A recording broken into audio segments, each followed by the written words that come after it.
بله سلام علیکم بیننده گرامی، بفرمایید. سلام علیکم. علیکم السلام و رحمت الله و برکاته. خسته نباشید. سلامت باشید.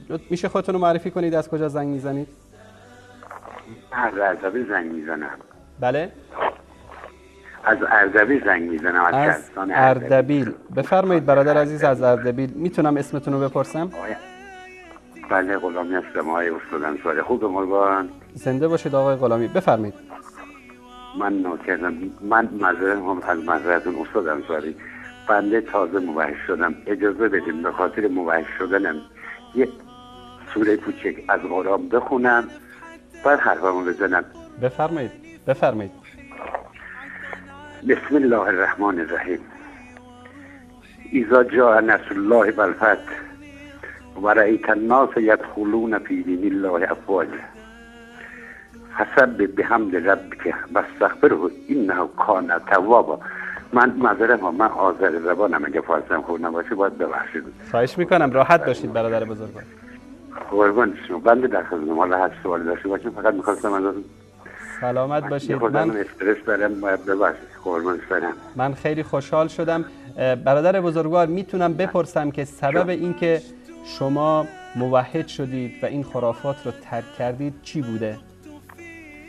من عرض کنم خدمت شما استاد انصاری، من الان 54 سالمه. زمانی که 22 سالم بود، بعد اولین کلمه، اولین درکی که تو ذهنم خورد سال 62 مسجد بودیم، یه آخوندی بود، خدا پدرشو با هم بوده. بعد یه آیه هست سوره بقره،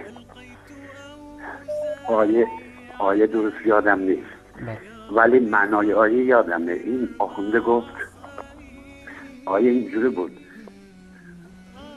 هستن بعضی را به خاطر پیامبر خدا جونشون رو به خطر میاندازن. اون آخونده برگشت گفت ما در مورد این آیه با برادران اهل سنت اختلاف داریم. اونا میگن حضرت ابوبکر خودشو به خاطر حضرت پیامبر به خطر انداخت و شیعه هم میگن که نه، حضرت علی رفت از سر حضرت پیامبر خوابید. بعد از اونجا دیگه من شروع کردم یه واسه جمع‌آوری کردم. بعد یه کتابی هم خوندم به نام شهید آگاه. من توصیه میکنم که برادران شیعه این کتابو بخونن.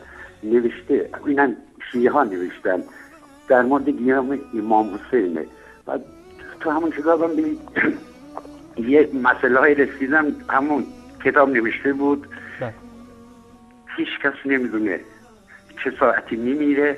البته آیه آورده بود، دلیل آورده بود و هیچ کس هم نمیدونه کجا میمیره.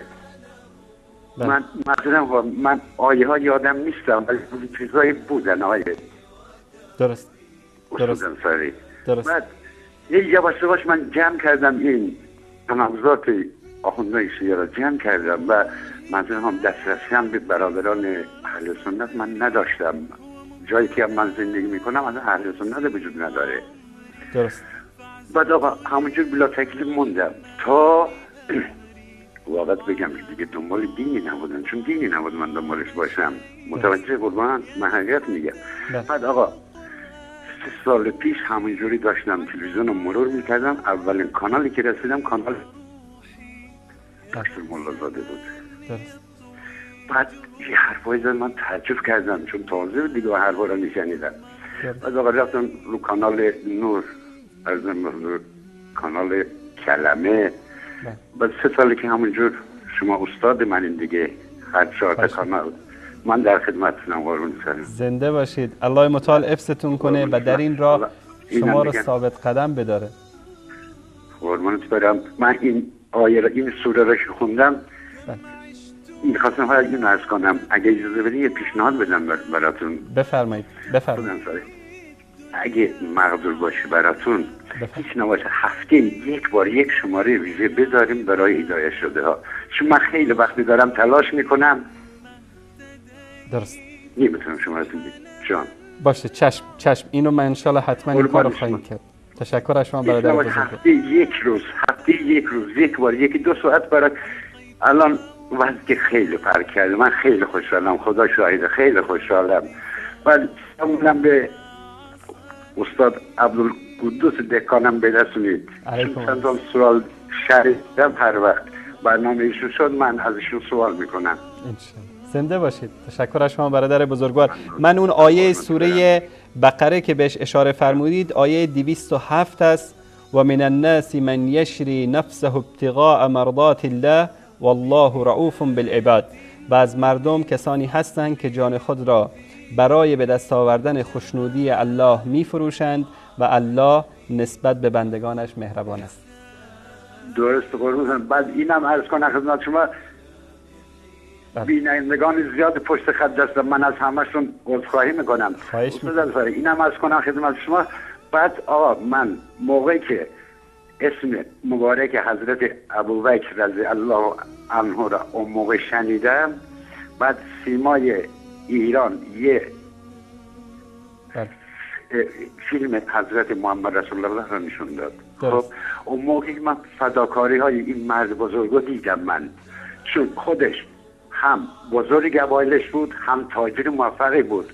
اون نه به پست و مقام نیاز داشت، نه به مال دنیا نیاز داشت، چون هرچی هم مال داشت خب خودتون دیدین همه را در راه اسلام خرج کرد. فداکاری های بسیاری.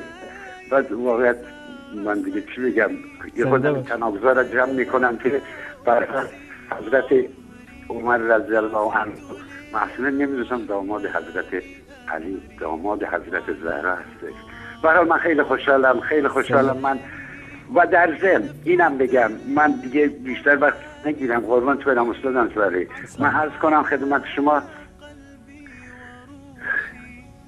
اونهایی که توان علمشو داشتن و توان مالیشو داشتن این شبکه ها را خیلی دیر افتتاح کردن، اینا مدیون ما هستن. نمیدونم حالا میتونستم عرضمو بهت برسونم. بله کامل. کاملا زنده باشید. ماشاءالله هم توان مالشو داشتین، هم توان علمیشو داشتین. ولی خب تشکر. الله سبحانه و تعالی به شما و به کسانی که این شبکه ها رو اندازی کردن جنت الفردوس نصیب بکنه برادر بزرگوار.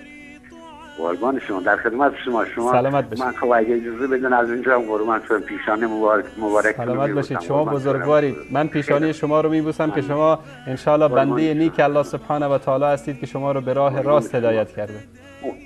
اول به لطف خدا و دوم به لطف شما. خدا شاهد من 30 سال بدون دین همونجوری داشتم زندگی کردم. الله مطالبتون کنه. الله مطالبتون کنه و شما رو ثابت قدم بداره در اینجا. شما را موفق کنه. قربان شما. نوکرتم.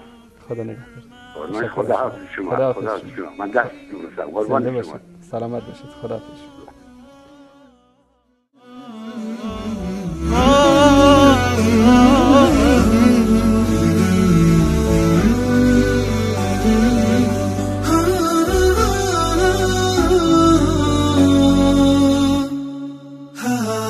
بهداية